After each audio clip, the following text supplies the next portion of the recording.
Policy affects people at many levels. Inflation has increased to 4.8%. Local consumer inflation has been rising over the past 2 years. We were plunged back into stage 6 load shedding. The grimmer picture has yet to emerge for poorer households. But often, policymaking can help us increase economic growth, boost jobs, attract international investment, protect the environment, and ultimately improve the lives of ordinary South Africans. But policymakers have a very tough job to do. Often, policymakers face limited budgets and political opposition. The political bravery to do something expensive that will pay off over many years is very hard. Many are concerned that the meeting is going to be bogged down with the ANC succession battle instead of developing policies to tackle poverty and unemployment. And although policymakers have the very real battle of maneuvering around current-day political constraints, evidence is the key to the most impactful policy work. Whenever a policymaker is making that decision, they're always drawing on some evidence base in their mind. But it's inevitably informed by the past because, the past is the only evidence we have. But there are, of course, lots of ways that governments already use research. The most famous example of evidence in policymaking in South Africa will be, of course, the Youth Employment Tax Incentive, which was a randomized controlled trial. Probably one of the most impactful policy initiatives to date, thinking about how we engage young people in the labour market. But are there other forms of evidence that can benefit policy and add to government's policy range? And how can this kind of evidence be used to benefit people today and generations to come?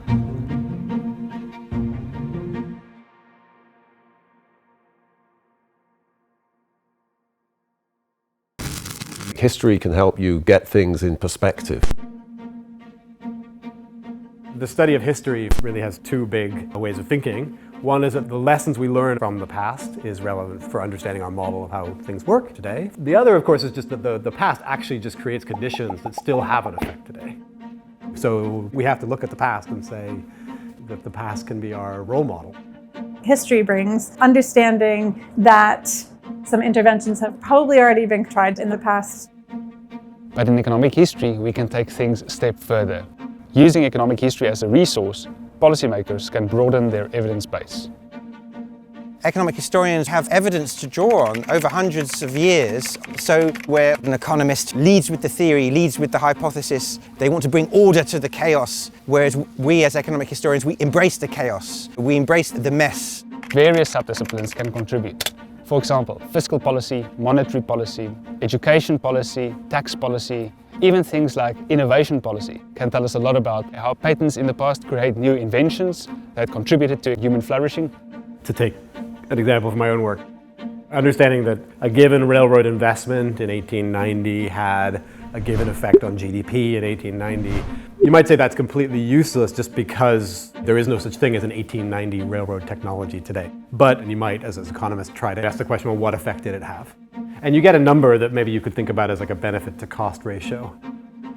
And you might say, oh, the benefits were larger than the cost. So if there is some investment we could make today that would cause similar changes, then maybe we might expect similarly good effects. So that's why we study economic history, not just to describe what happened, but also to understand why they happened. If you take Why Nations Fail, for example, we say the difference between economically successful and unsuccessful countries is the successful ones have these inclusive institutions, and the unsuccessful ones have extractive institutions. So that's useful for seeing what's similar about lots of different cases. But actually, if you look historically, you see, economically successful and unsuccessful countries, they all have extractive institutions.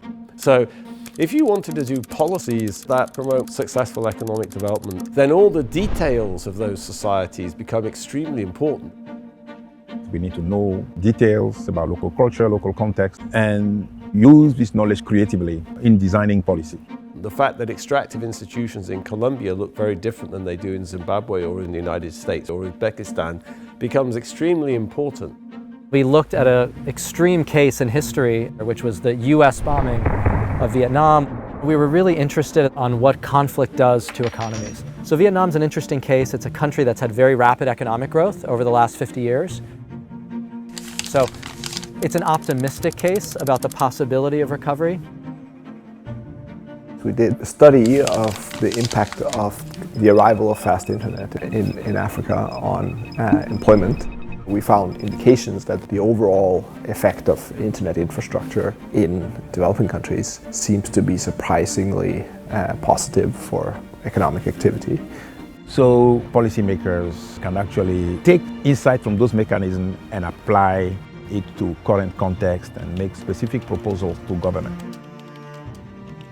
That means whatever policymakers do now, if they get it right, it's going to have an enduring effect. It means policymakers could have much more impact than they thought they could. But it's very important for academics and policymakers to co-create evidence. We want to collaborate with partners from the start, find out what their concerns are, what their needs are. My message to policymakers would be, take advantage of researchers. If you want, as a policymaker, to think about justifying your policy decisions, speak to economic historians who actually speak your language. These are creative people who can help you evaluate and collect data, but they can also help you co-create what the right solution strategies might be. For us to understand the future, we have to understand the past. Policymaking, like history itself, is a story of how societies face challenges, adapt, grow and innovate. In 2024, we started the Chair for Economics, History and Policy at Stellenbosch University. We are investing in creative ways to disseminate economic history research to policymakers. So for us, hosting this chair means that we can provide evidence-based information that helps to influence policy. It's quite important that institutions like ours, not only the National Treasury, but across government, partner with universities in order to make sure that all that is done within government is informed by evidence. We invite both policymakers and researchers to join us, to work together and use the past as a resource. We aspire as part of our strategy to be relevant in terms of transforming the societies where we find ourselves. So hosting the chair helps us actually to contribute to that transformation.